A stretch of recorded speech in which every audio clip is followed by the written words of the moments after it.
Good evening friends. आज हम top 10 most important questions for TGT, PGT और LT grade या अदर एग्ज़ाम में जो जिसमें भी हमारी लिटरेचर आती है उसके लिए करने जा रहे हैं।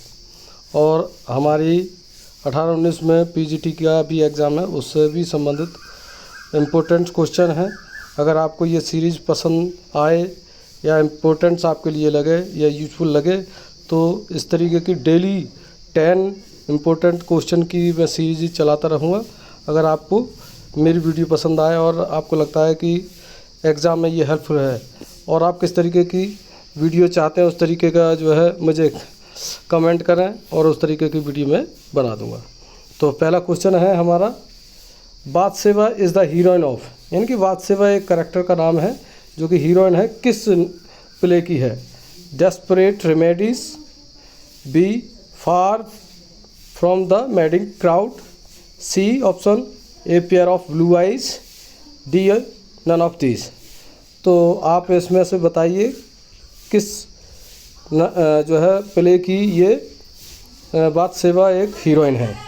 तो इसमें यह है फार, option B is right, option B is right. तो ऑप्शन बी इज़ राइट है, ऑप्शन बी इज़ राइट। तो नेक्स्ट क्वेश्चन की तरफ बढ़ते हैं। सेकंड क्वेश्चन है, Jude Fawley, Jude Fawley a stonemason wishes to be, यानी ये एक करैक्टर है जो हमारे ज्यूड ऑब्सक्योर जो प्ले है उसके ये एक पात्र है। तो ये उस प्ले में क्या बनना चाहता है? A scholar, B A builder, सी ए मैसन और डी ए मिलेनियर। तो इसमें हमारा ऑप्शन ए इज़ राइट। क्या बनना चाहता है वो? एक स्कॉलर बनना चाहता है। क्या बनना चाह रहा है वो? एक स्कॉलर। नेक्स्ट क्वेश्चन की तरफ चलते हैं। थर्ड क्वेश्चन है हमारा, व्हेन डिड टेम्पेस्ट रिटन, यानी कि ये विलियम शेक्सपियर का एक प्ले है, ये किस वर्ष लिखा गया? ऑप्शन ए 1611 में, ऑप्शन बी 1601 में, ऑप्शन सी 1608 में या option D none of these, या इनमें से कोई नहीं। तो मैं आपको बता दूं, इसका option A is right.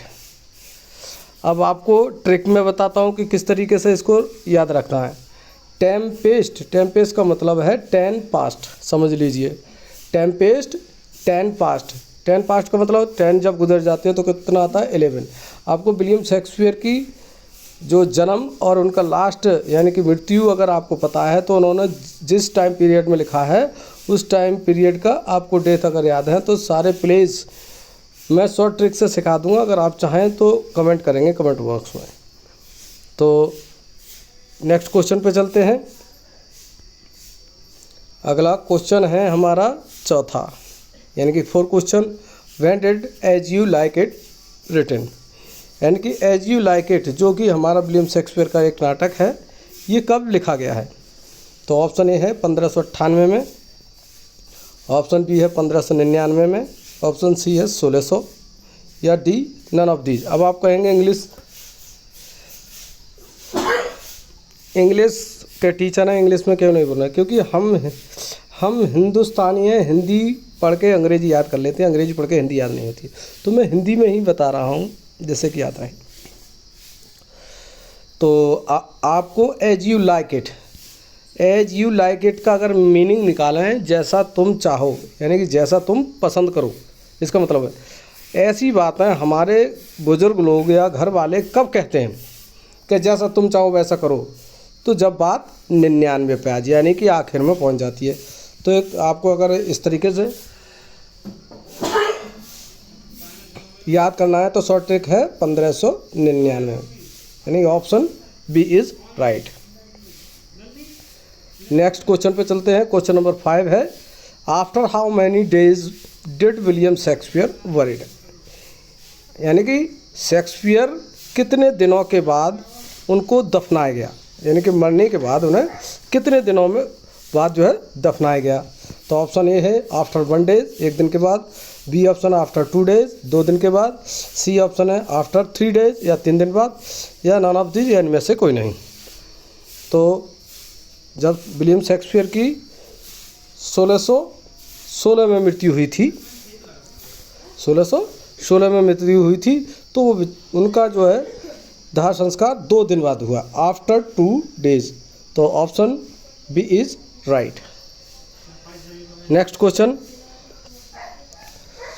6 question पे आ जाते हैं। What was the case of PV Shelley's death, यानी कि पीवी शेले जो हमारे लेखक हैं, राइटर हैं, उनकी मृत्यु का मुख्य कारण क्या था। ऑप्शन ए पॉइजन, जहर के द्वारा। बी ऑप्शन सुसाइड, या उन्होंने सुसाइड कर लिया, आत्महत्या कर ली।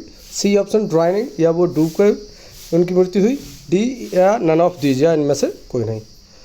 तो इसका सी ऑप्शन इज राइट, ड्राइनिंग, यानी कि उनकी मृत्यु जो है डूब कर हुई थी। नेक्स्ट क्वेश्चन पे चलते हैं। Question number 7, who termed Shelley as a melopoeic, who termed Shelley as a melopoeic, यानी कि एक मेलोपोइक किसने कहा था विलियम पीवी शेले को। तो ऑप्शन ए जॉन कीट्स ने, ऑप्शन बी टी.एस. एलियट ने, ऑप्शन सी मैथ्यू अर्नाल्ड ने, या नन ऑफ दीज। तो ये बहुत ही इम्पोर्टेंट क्वेश्चन है, इसे आप सही तरह से याद रखेंगे, ये आ सकता है एग्ज़ाम में, हमारी पीजीटी एग्ज़ाम में। तो इसका राइट आंसर है ऑप्शन सी। आशा करता हूँ कि आपको ये जो मैं क्वेश्चन करा रहा हूँ आपके लिए महत्वपूर्ण रहेंगे। तो नेक्स्ट क्वेश्चन पर चलते हैं। Question number 8, how many cantos in revolt of Islam by PV Shelley. तो ये भाई लिख गया है, ये एरर है,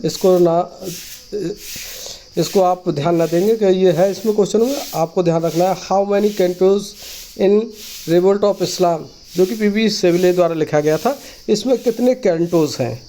तो option A 9 cantos, option B 10 cantos, option C 11 cantos, या ऑप्शन डी 12 कैंटोज।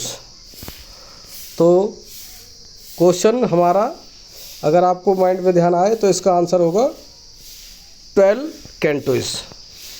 जो पीवी शेले द्वारा रिवोल्ट ऑफ इस्लाम लिखा गया है उसमें 12 कैंटोज हैं। नेक्स्ट क्वेश्चन की तरफ बढ़ते हैं। 9 नंबर का क्वेश्चन है, Charles Lamb started his career as, यानी कि चार्ल्स लैम्ब ने अपना कैरियर, शुरुआती कैरियर कैसे स्टार्ट किया था। ऑप्शन ए पोएट, एक पोएट के रूप में, एज ए एसिस्ट, या एक निबंधकार के रूप में, एज ए ड्रामेटिक, एक नाटककार के रूप में, एज ए क्रिटिक, या फिर एक आलोचनकार के रूप में। तो इसमें ऑप्शन हमारा बी राइट रहेगा, एन एसिस्ट। चार्ल्स लैम्ब ने अपना जो करियर स्टार्ट किया था एज ए एसिस्ट के रूप में स्टार्ट किया था। आगे नेक्स्ट और फाइनल अंतिम क्वेश्चन है इस सीरीज का, John Keats died at the age of, आपको बताना है जॉन कीट्स किस उम्र में जो है स्वर्गवासी हो गए या मृत्यु को प्राप्त हुए। तो ऑप्शन ए है 25 ईयर्स, ऑप्शन बी है 26 ईयर्स, सी ऑप्शन में 27 ईयर्स, ऑप्शन डी 8 ईयर्स। तो आप लोगों को पता ही होगा हमारे जॉन कीट्स एक रोमांटिक एज के लेखक हैं और ये बहुत ही कम समय में इनकी मृत्यु हो गई थी और कम समय में बहुत अच्छा लिखकर गए हैं इंग्लिश लिटरेचर के लिए।